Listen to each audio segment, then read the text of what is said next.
So Elon, if you could get up and explain where you are, how you're doing, and how much we're cutting, and it's an honor to have you. He's been a tremendously successful guy. He's really working so hard, and he's got businesses to run. And in many ways, they say, "How do you do this?" And you know, he's sacrificing a lot and getting a lot of praise, I'll tell you. But he's also getting hit, and we would expect that, and that's the way it works. So I'd like to have Elon Musk please say a few words.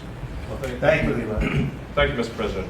I actually just call myself a humble tech support here because this is actually, as crazy as it sounds, that is almost a literal description of the work that the Doge team is doing, is helping fix the government computer systems. Many of these systems are extremely old. They don't communicate. There are a lot of mistakes in the systems. The software doesn't work. So we are actually tech support. It's ironic, but it's true.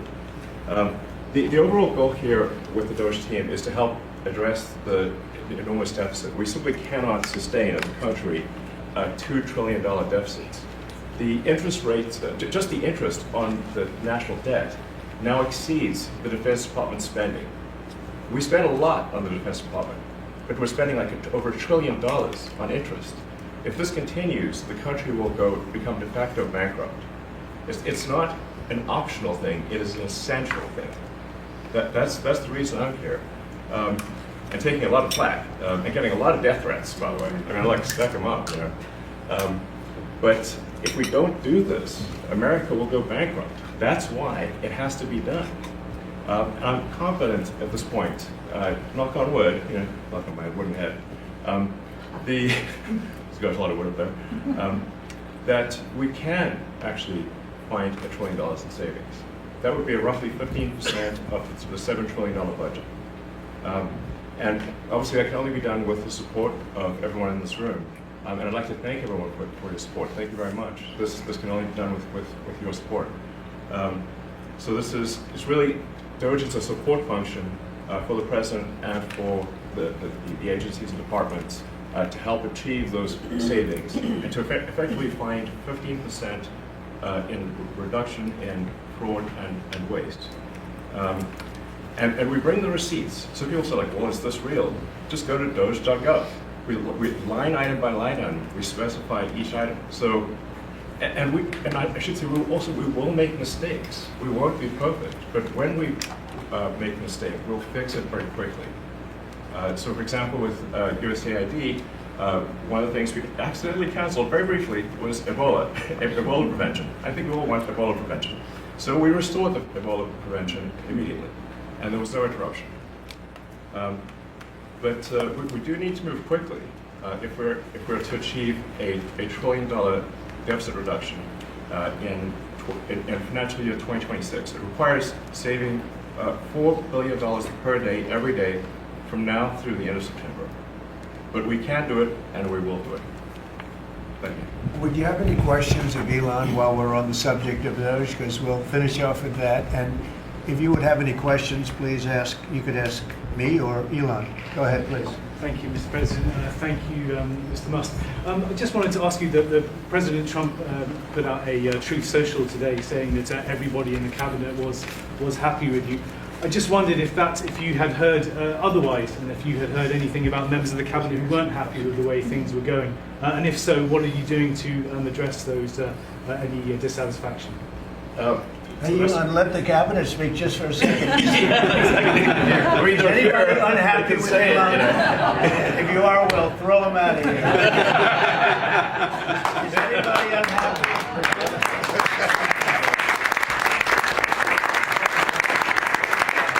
They have a lot of respect for Elon and that he's doing this, and some disagree a little bit, but I will tell you, for the most part, I think everyone's not only happy, they're thrilled. So go ahead, Elon. I'm grateful.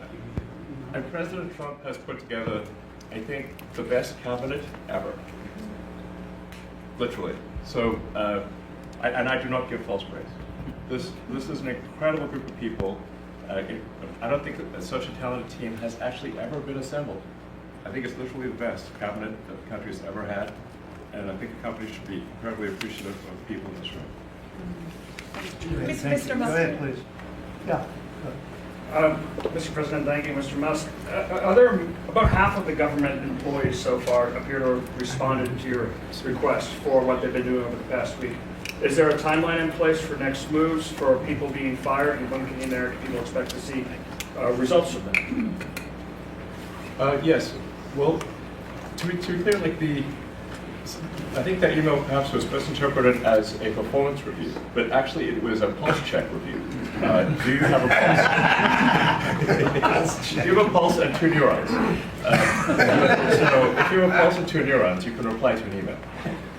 This is, I think not a high bar, is what I'm saying. This is, anyone can accomplish this. But what we are trying to get to the bottom of is we think there are a number of people on the government payroll who are dead, which is probably why they can't respond. And some people who are not real people, like they're literally fictional individuals that are collecting paychecks. Well, somebody's collecting paychecks on a fictional individual, so we're just literally trying to figure out, are these people real? Are they alive? And can they write an email? Which I think is a reasonable expectation for the American public would have at least that expectation of someone in the public sector. Mr. Musk, roughly 1 million employees. It's not a high bar, guys. Come on. Roughly 1 million employees have responded so far to this email. Does that mean that the remaining 1 million or so federal employees now risk being terminated? And is it your understanding and expectation when you post a directive on X that the cabinet secretaries will follow that order? Because several agencies have instructed employees that this is voluntary or not to respond. Yeah. Well,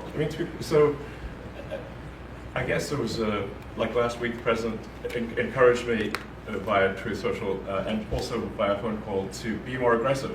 And I was like, okay, yes, sir, Mr. President, we will indeed do that. The president is the commander in chief. I do what the president asks. And I said, can we send out an email to everyone just saying what did you get done last week? And the president said yes, so it did that.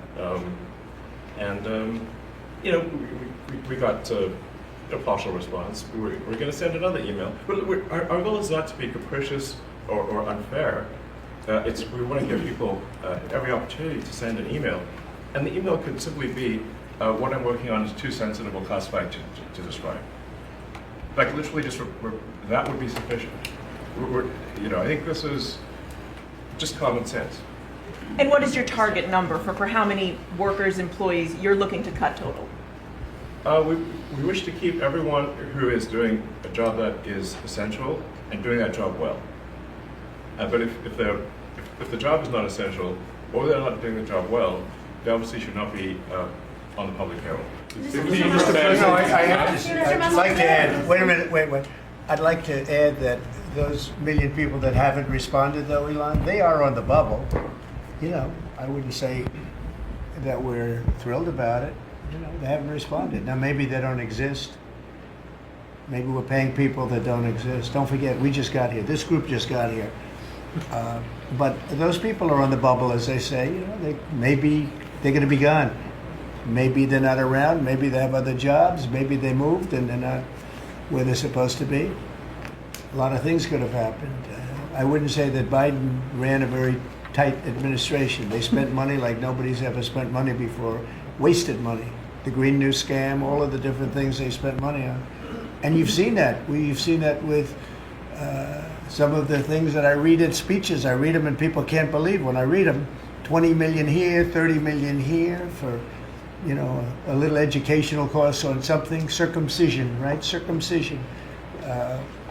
$20 million to inform the people of such and such a country on other things and other things other than that.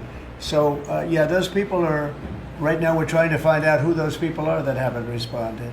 Now, there'll be some agencies, like Marco has people within state that are right now doing very classified, very confidential work, and we understand that, and we've talked, and, we're being a little more surgical.